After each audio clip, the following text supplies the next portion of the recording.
Ahora estás escuchando Podcast Agricultura. Hola, ¿qué tal? Espero que se encuentren muy bien. Me da mucho gusto saludarlos nuevamente.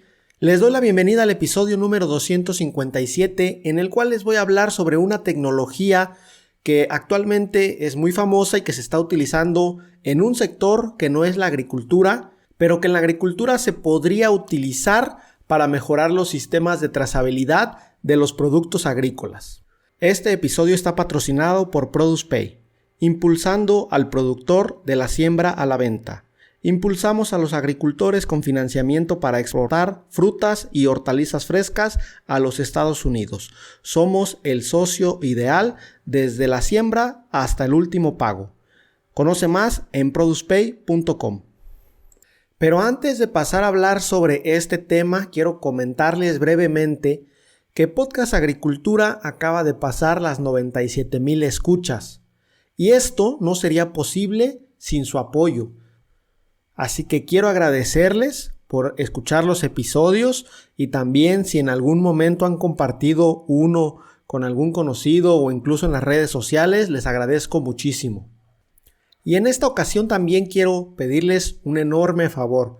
Si alguno de ustedes me escucha en las plataformas Spotify o Apple Podcast, vayan al podcast y dejen sus 5 estrellitas. Sin duda esto me ayudaría a que el podcast pueda llegar a muchísimas más personas, ya que como ustedes saben, en este tipo de plataformas las valoraciones positivas de los escuchas son muy importantes para que más escuchas puedan encontrar este programa. Y bueno, una vez hecha esta petición a todos ustedes, vamos con la información.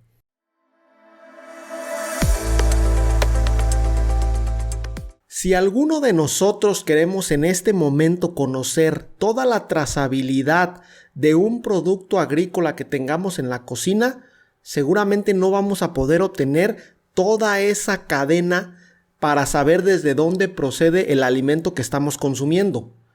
Y me resulta algo curioso que al día de hoy, en los tiempos que corren, no podamos conocer toda esa cadena. Es decir, no podamos obtener toda la trazabilidad de un producto agrícola. Vamos a poner un ejemplo. Si ustedes tienen un plátano en la cocina, seguramente podrían llegar a pensar de qué estados del país puede venir ese plátano. O si ese plátano fue importado, seguramente podrían pensar que viene de Ecuador, uno de los principales países exportadores de plátano. Pero la realidad es que difícilmente podremos tener certeza sobre cuál ha sido toda la cadena de producción, transporte, distribución, venta, etcétera, que ha pasado ese plátano. Quizá con algunos alimentos enlatados o empaquetados, esto sí es posible de conocer hasta cierto punto, porque si ustedes van al supermercado se pueden dar cuenta que algunos alimentos dicen producido en Argentina, empacado en Vietnam, comercializado en México, por ejemplo.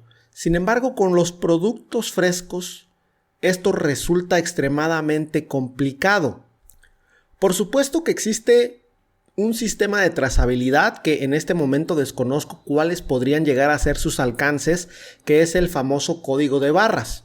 En teoría, los productos, los alimentos que se venden tienen un código de barras específico y este código de barras hace que por lo menos a nivel de distribución se le pueda dar un seguimiento, porque en teoría los códigos de barras son únicos e indican una gran cantidad de información, pero no está enfocado este sistema a los consumidores. O sea, los consumidores no tenemos en nuestra casa un lector de códigos de barras para saber la información que ese código podría arrojarnos. En este sentido, entonces hace falta un sistema de trazabilidad total en la agricultura que pueda brindarle esta información a los consumidores. Y no es que vaya a surgir de la noche a la mañana, pero va a surgir tarde o temprano, porque es una nueva exigencia que los consumidores están teniendo, al menos en los países desarrollados, donde un cliente dice, bueno, me gustaría saber de dónde procede este producto fresco que estoy consumiendo para, pues a lo mejor tomar una decisión distinta en cuanto a mi compra, o eso incluso podría llegar a cambiar hábitos en el consumo de los clientes. Ahora imaginen por un momento esta situación. Están en el supermercado comprando frutas y verduras, y estas frutas y verduras traen un código que puede ser un código de barras, un código QR o cualquier tipo de código, el cual ustedes pueden leer con la cámara de su celular.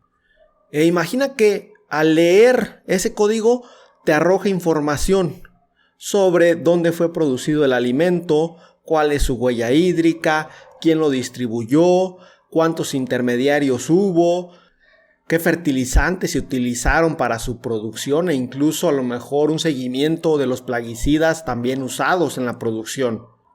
Esto actualmente es toda una utopía. No hay un sistema de trazabilidad global que nos pueda permitir obtener esta información de manera fácil.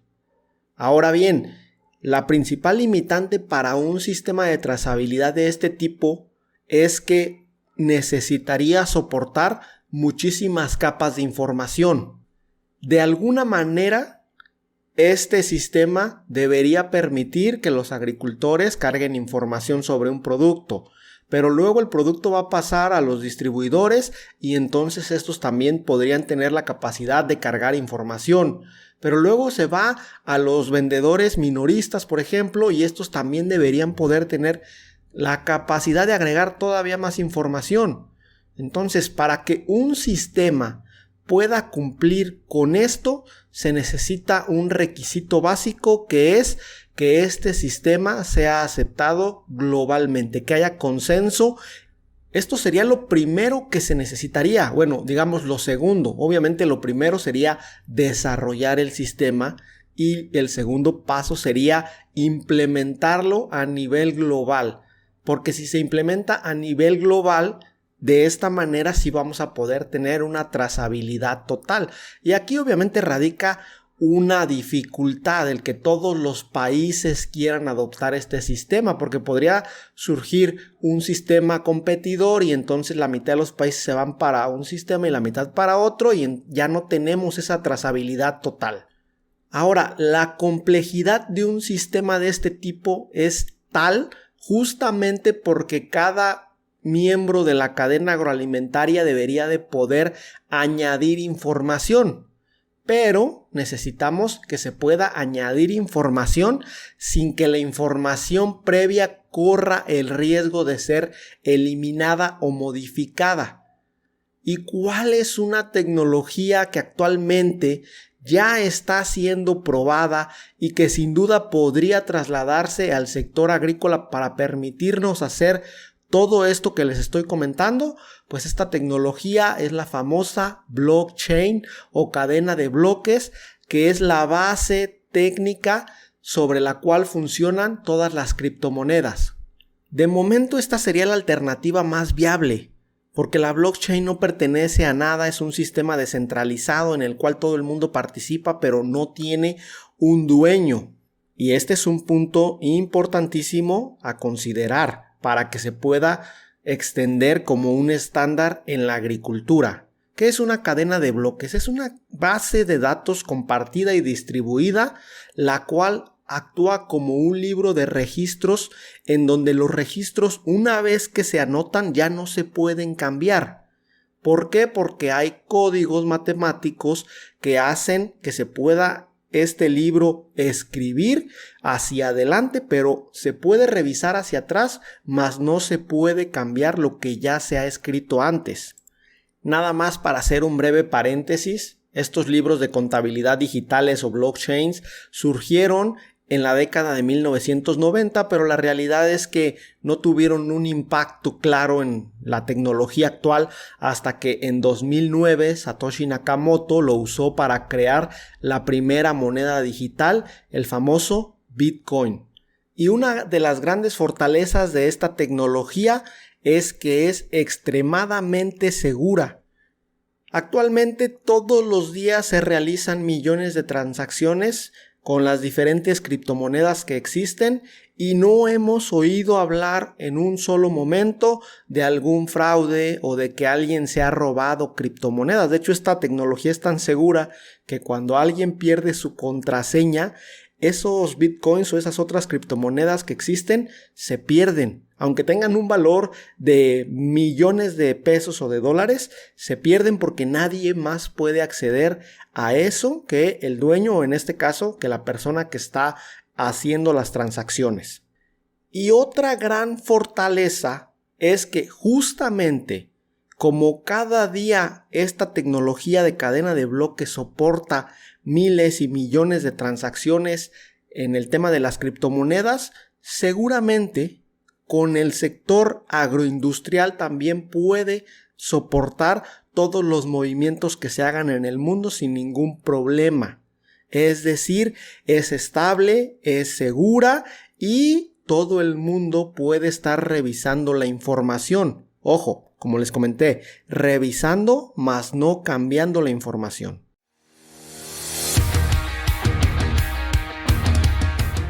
Ahora bien, también hay que tener en cuenta que esta tecnología, como cualquier otra, tiene ciertas desventajas en este momento. Realizando un análisis sobre cuáles pueden ser estas desventajas, he encontrado dos grandes de ellas. La primera es el consumo de energía tan elevado que llega a tener el realizar transacciones que se graben en esa cadena de bloques. Creo que todos nosotros hemos escuchado en alguna ocasión en el último par de años que la energía que requieren las criptomonedas actualmente equivalen a la energía que se consume al año en determinado país. Y sí, este problema todavía no se ha solucionado. El utilizar la cadena de bloques puede requerir mucha energía computacional justamente porque como esto es descentralizado, tiene que haber muchas computadoras al mismo tiempo revisando la información para garantizar justamente que cada bloque que se vaya escribiendo sea válido y nadie más lo pueda modificar.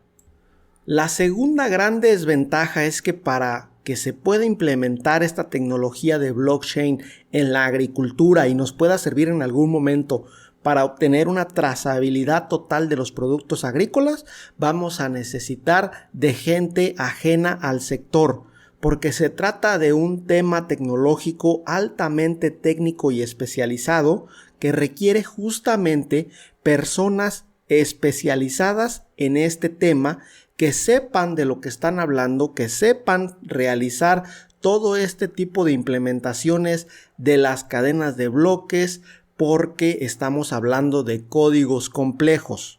Es decir, si en la agricultura queremos que esto se aplique en algún momento, vamos a tener que abrir las puertas de par en par para que gente de otros sectores, que puede ser en este caso el sector de las criptomonedas, se sienta atraído a la agricultura para poder implementar un sistema de cadena de bloques.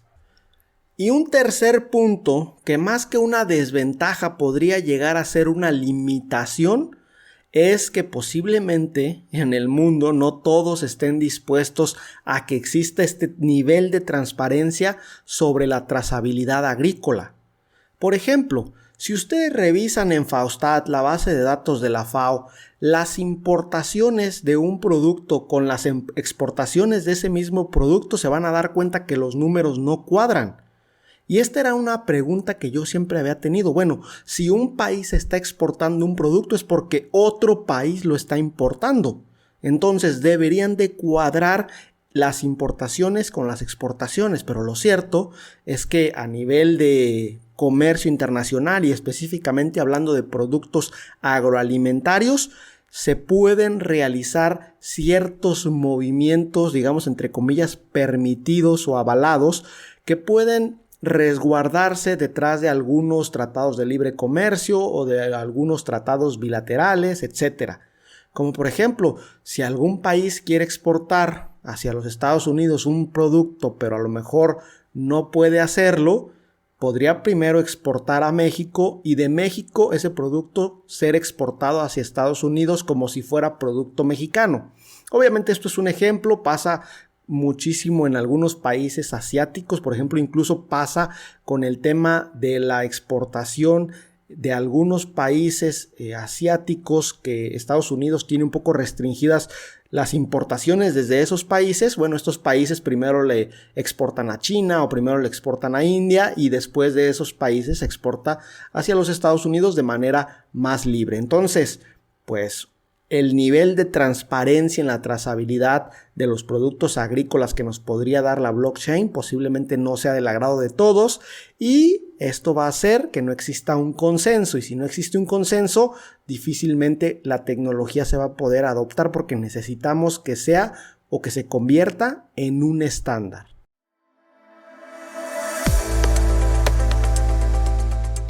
Y hasta aquí el tema que les quería compartir el día de hoy. Espero que les haya resultado de interés. Recuerden que yo los espero muy pronto con un nuevo episodio del podcast. Hasta luego. Hemos llegado al final de este episodio. Muchas gracias por escuchar Podcast Agricultura.